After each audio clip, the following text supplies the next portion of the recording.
The Word made flesh, spiritual science, Christianity, and the forgotten depths of St. John's Gospel.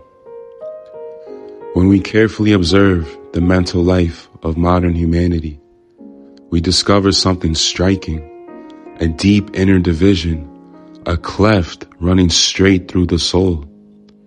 From earliest youth, the modern human being receives not one worldview, but two.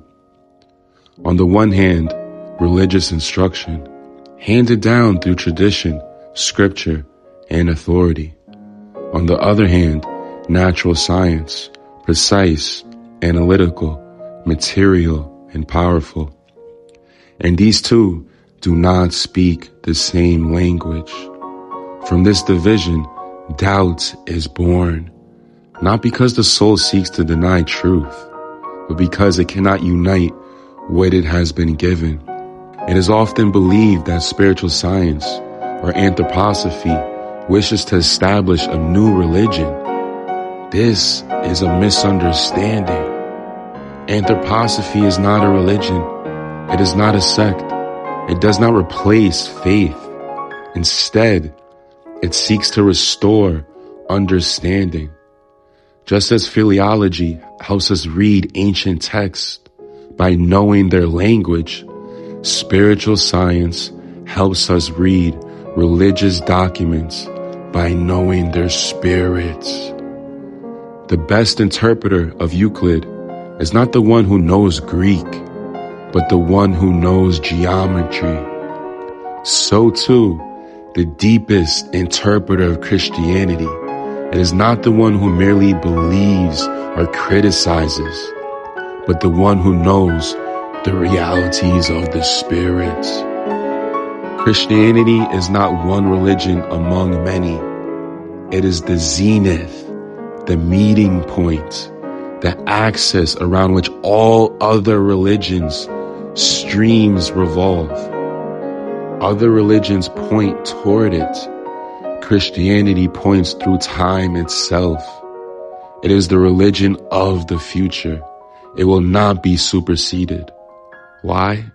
Because the source of truth within it is inexhaustible. As humanity evolves, new depths of Christianity will reveal themselves.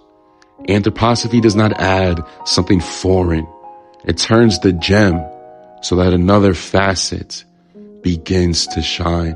Now, human beings approach religious documents in 4 distinct stages. Number 1, the simple believer. The believer holds to the words as given. This stage is not naive. It is necessary. But many modern souls can no longer remain here. Their thinking rebels. Their conscience demands coherence. So they move on. Number 2, the critic and the denier. Here stand the quote-unquote enlightened, those who believe they have risen above religion. They dissect, doubt, and negate. Yet many discover, even here, that something powerful refuses to disappear. So they continue. Number 3, the symbolist. At this stage, religious texts are no longer false, but merely symbolic. Myth, poetry, psychology. In Germany, many former free thinkers arrived here. Yet symbolism alone never reaches the ontological reality behind the text. There's still one more step. Number 4, the spiritual scientific reader. Here, something remarkable happens. The religious documents are taken literally once more, but now with spiritual organs of perception. Not childish literalism, but cosmic realism. And nowhere is this clearer than in St. John's Gospel. Matthew, Mark, and Luke present the historical Jesus. John presents something else. An apotheosis, a cosmic revelation, a being who transcends mere humanity. Modern theology mistrusts this gospel because modern consciousness is materialistic, even when it speaks of spirit. Materialism is not only in science, it lives in feeling. And as human being feels, so he judges. It is easier to accept the humble man of Nazareth than a cosmic Christ who embraces the whole earth. But John does not allow this reduction. In John, Christ is not merely in the world is in him. Let us now hear the opening of John's gospel, not as abstraction, but as spiritual fact. In the very beginning was the Word. The beginning is not a moment in time. It refers to real spiritual beings. In the Christian esoteric tradition, especially in the school of Dionysius, we are taught of hierarchies, angels, archangels, very beginnings, powers, virtues, dominions, thrones, cherubim, and seraphim. The very beginnings are actual beings who, at the dawn of Earth evolution, had already reached a level humanity will only attain at the end of its journey. Consider this image. Before you speak a word, it lives within you as thought. When you speak, air begins to vibrate. If those vibrations could be condensed, hardened, made visible, you would see forms falling into space. The word would become creation. This is not fantasy. It is future humanity.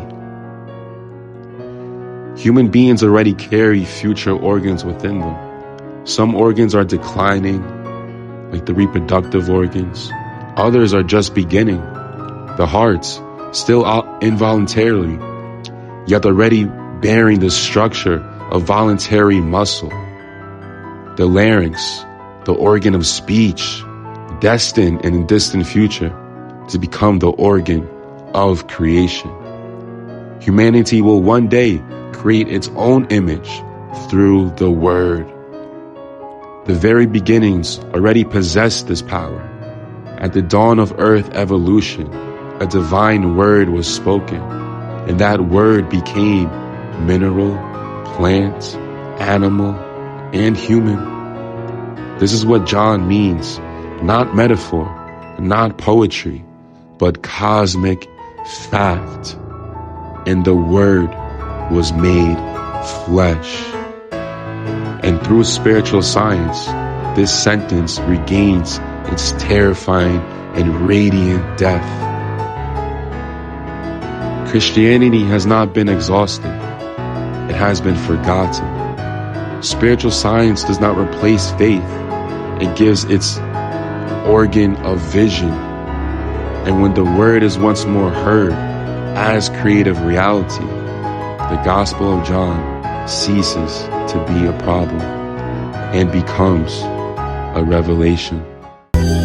Top of the morning, I give the Lord praise. Now he's the reason for my creativity. It's all grace. The more I face fears in my life, the more I walk straight through difficulties, cause my God is with me. Yeah, that's always.